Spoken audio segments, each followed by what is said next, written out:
Hi class, this is a video on how to write the names for ionic compounds. So last time we learned how to write formulas. If I give you the name, this is going the opposite direction. So if you already have the formula, how do you find the name? To start with, we want to talk about what the names of anions and cations are. So what are the names of our different types of ions? This is just some formatting tips if you choose to take notes just by typing it in. If you'd rather print it or just take your notes down on notebook paper and insert the picture, that's fine with me too. So let's start out. The metal cation, the metal or the cation, is named as follows. We're going to use the periodic table name of the metal. Or if you see NH4 at the beginning of the formula, we'll use the name ammonium. That's the only positive polyatomic ion. In all other cases, you use the name of the metal on the periodic table. We do need to pay attention to whether or not they need a Roman numeral. So metals that do not need Roman numerals are the ones that we already know the charge of, based on where they are on the periodic table. There's only a few of these. It's group 1A and 2A metals. Group 1 and 2 metals, and then there are 3 others. That's silver, zinc, and aluminum. And if you'll remember, silver, zinc, and aluminum are all on a diagonal to each other. Silver at the bottom, then zinc, and then aluminum. Those are the ones that do not need a Roman numeral. Okay, so group 1A, group 2A, silver, zinc, and aluminum. But all other metals need Roman numerals. They do need the Roman numerals. And we'll learn how to determine which Roman numeral it is a little bit later.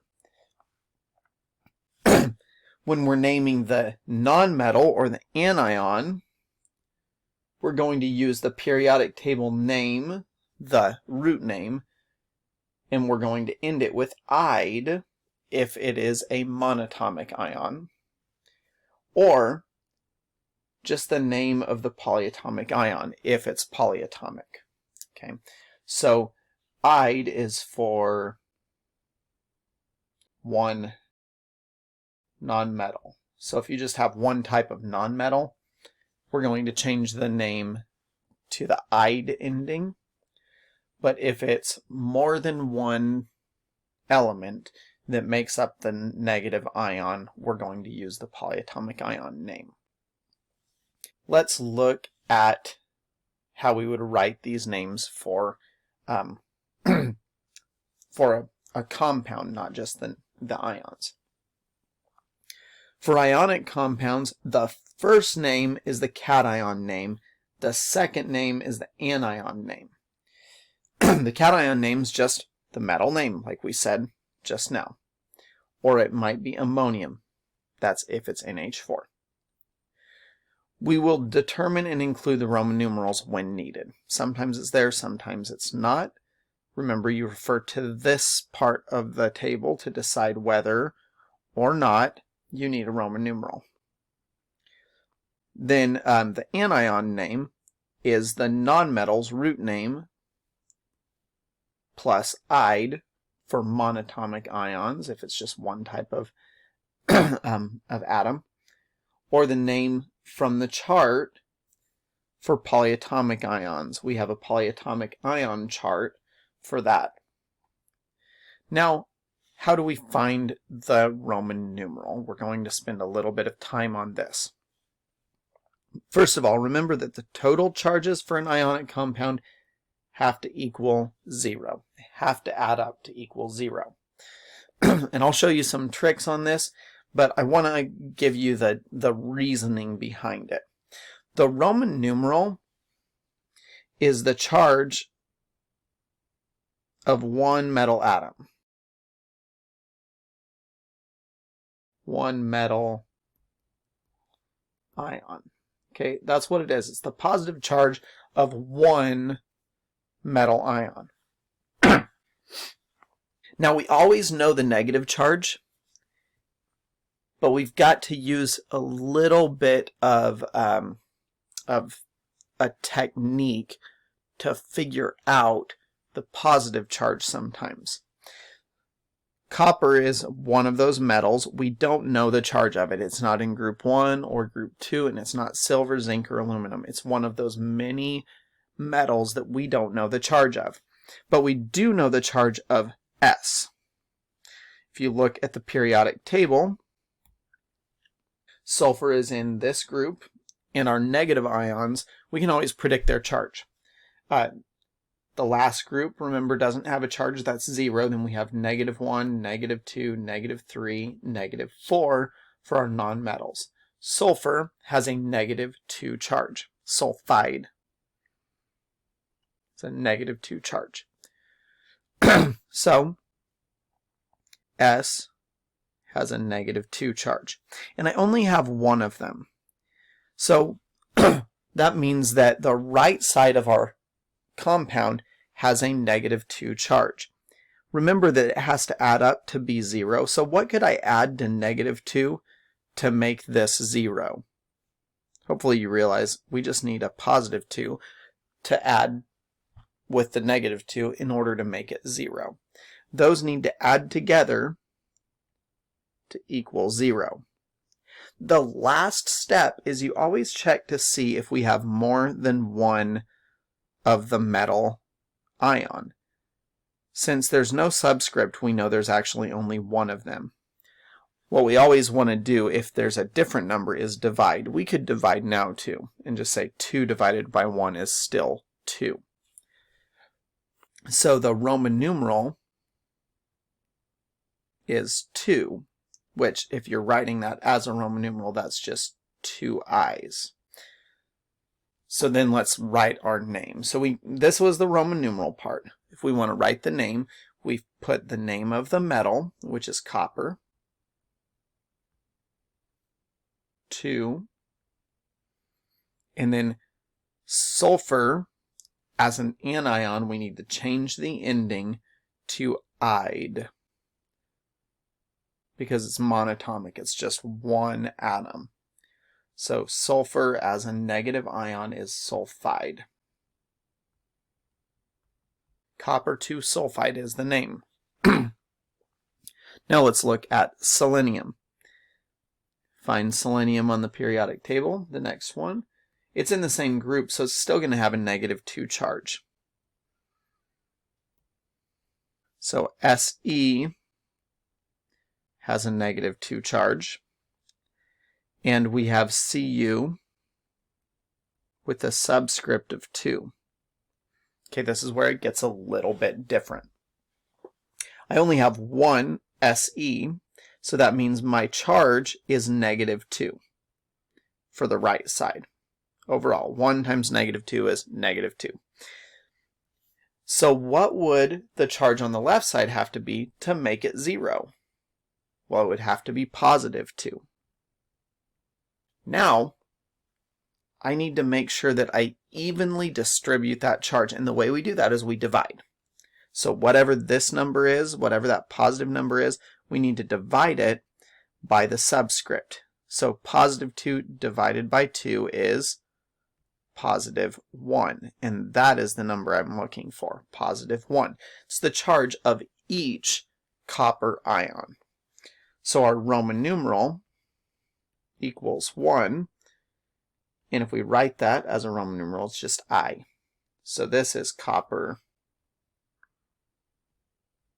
1, and Se is selenium, selenium, but I'm going to change the ending to ide, selenide. See if we can do another couple of these.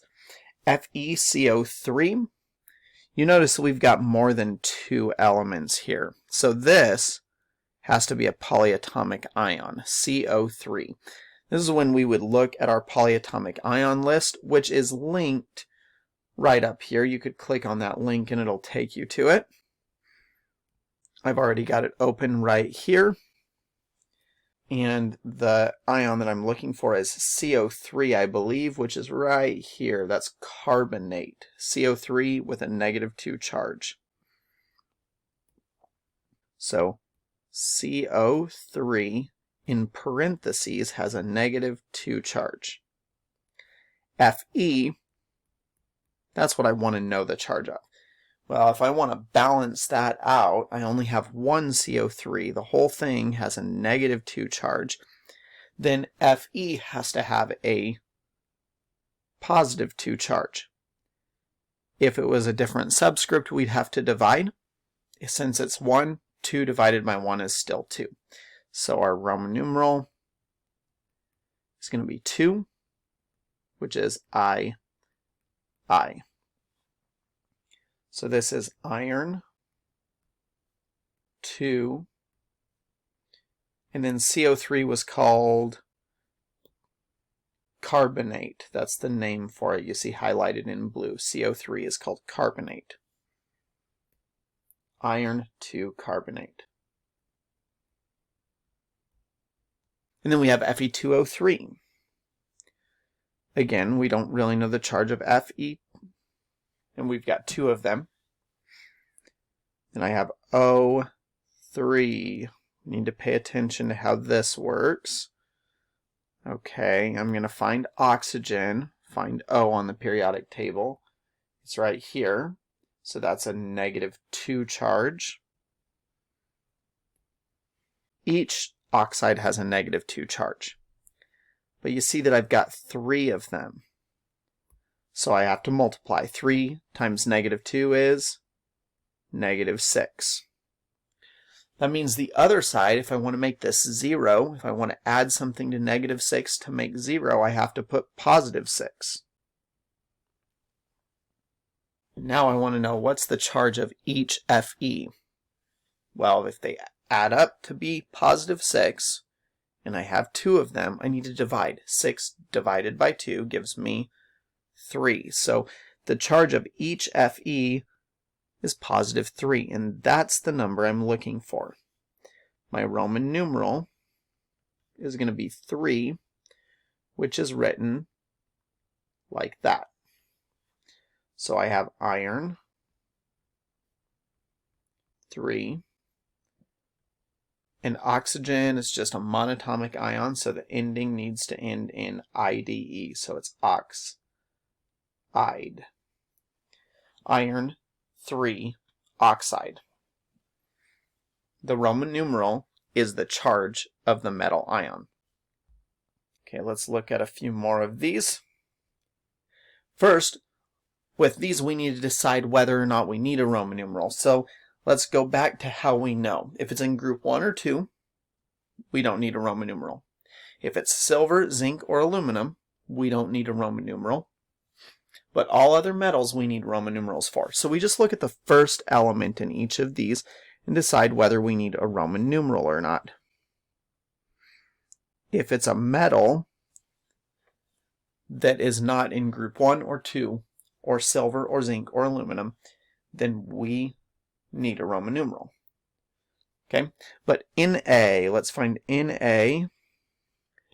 Na is in group 1. Don't need a Roman numeral for group 1 because I already know its charge. So I would say, I'm going to put it in there for no, I don't need a Roman numeral. Ag. Ag is right here. Okay, Ag, Zn, and Al, those are the 3 that I know. So Ag, I don't need a Roman numeral for it. Li. It's right there in group 1. Don't need a Roman numeral for that. And then we have Al. That's one of those 3 that we memorize. We don't need a Roman numeral for that. NH4 is not even a metal, it's a polyatomic ion, so no, I don't need a Roman numeral for that. Be, beryllium, let's find that. Right there. Group 2. Group 1 and 2 I don't need Roman numerals for. So no need for a Roman numeral. Then I get to copper. All right, Cu is right there. Okay. It's not group 1, it's not group 2. It's not silver, zinc, or aluminum. It's right close to those, but it's not one of those three. So yes, copper needs a Roman numeral. So I'm going to put yes for copper. And then I have chromium, Cr. Let's find Cr. Right there. Okay. It's in the D block. It's not one of them that I know the charge of. So yes, I need a Roman numeral for that one. And then SnO2. So Sn, let's see, it's way over here. Okay. It is a metal because it's to the left of the staircase by just a little bit. It's not in group 1 or group 2, and it's not silver, zinc, or aluminum, so that means yes, I do need a Roman numeral for that. Alright, so there are actually only 3 that I need a Roman numeral for. I can put an X through here. I don't need to do any of that work for those. So if you determine beforehand you don't need a Roman numeral, skip past that work. You don't have to do it. So these at the top are going to be pretty easy to name. All I have to do is find the metal name and then come up with the anion name. So the metal name for this one, Na, is just the name of Na. And if you find that on the periodic table, the name of Na is sodium. And then if you find Cl, that's chlorine. But remember, in a compound, in an ionic compound, the negative ion ends in "ide." So I need to change chlorine to its IDE name. So instead of calling it chlorine, we call it chloride. Okay, I have Ag, which is silver. And then we have NO3. Okay, that's a group of atoms. It's not just one atom. It's a grouping. So that looks like a polyatomic ion. I need to check the chart, not the periodic table, but this chart over here. Again, that was NO3, I believe. NO3 with a -1 charge is nitrate. NO3 is nitrate. So we would call this silver nitrate. We don't even have to change the ending of polyatomic ions. Okay, S, that's just one atom. So S is sulfur. Remember, we need to change the ending to ide. So it's going to be sulfide. That's our second name. And the first name, Li, is lithium. Okay, the next one, the first name is just the metal name. Al is aluminum.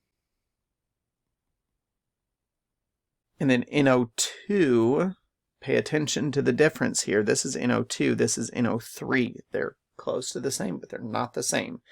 So NO2, even though that 3 is on the outside, we're just looking at what's inside the parentheses. NO2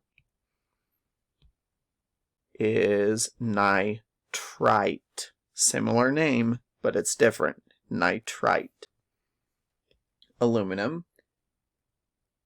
Nitrite. Okay, NH4Cl. Don't forget, NH4 is our polyatomic ion, our positive polyatomic ion, which is called ammonium.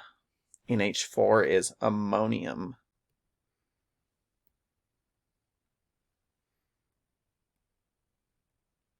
And then we have this Cl, which is chlorine.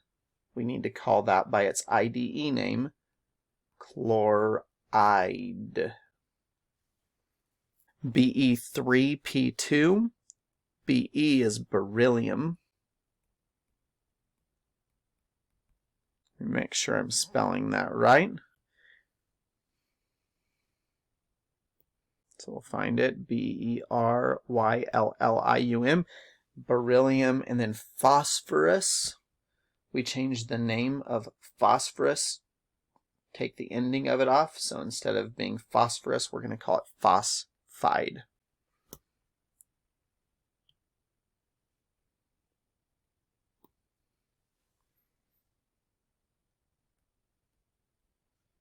All right, and then I have Cu, that's copper. I'm going to put some parentheses there because I see I do need a Roman numeral. But the last name for P, it's going to be phosphide again.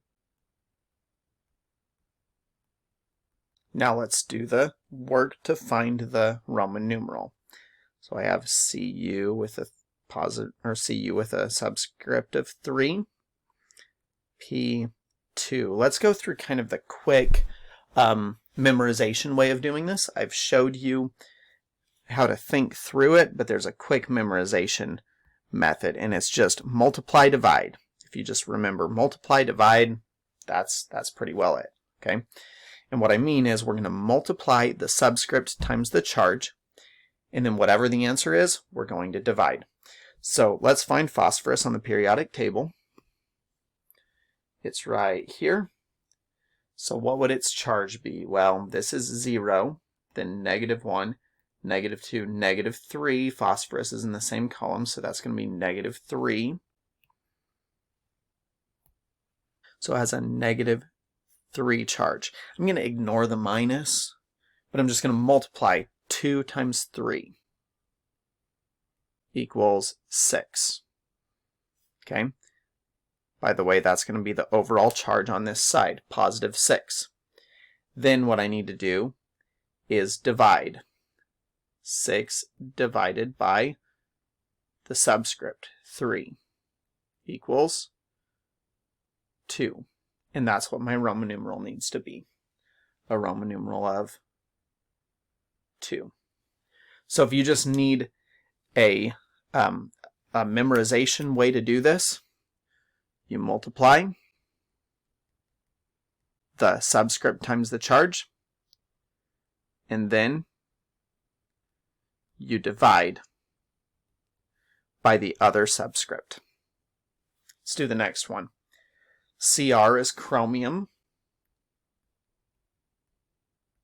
I do need a Roman numeral. And SO4, let's find it.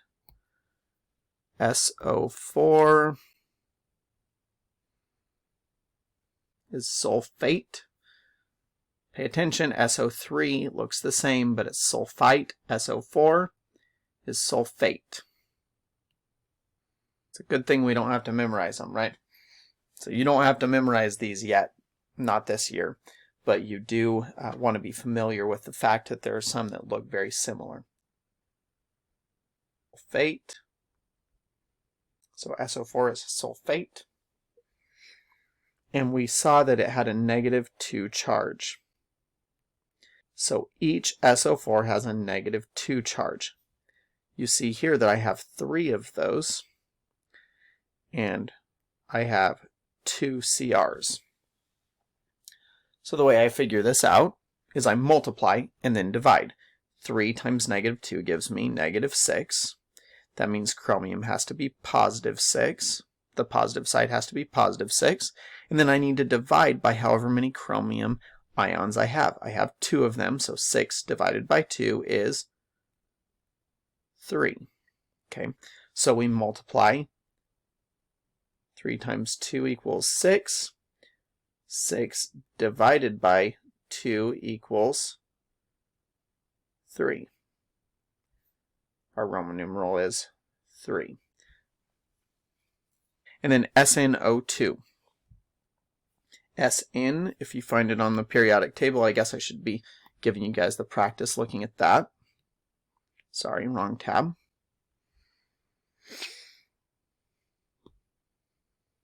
Sn is right here. That is tin, T-I-N, tin.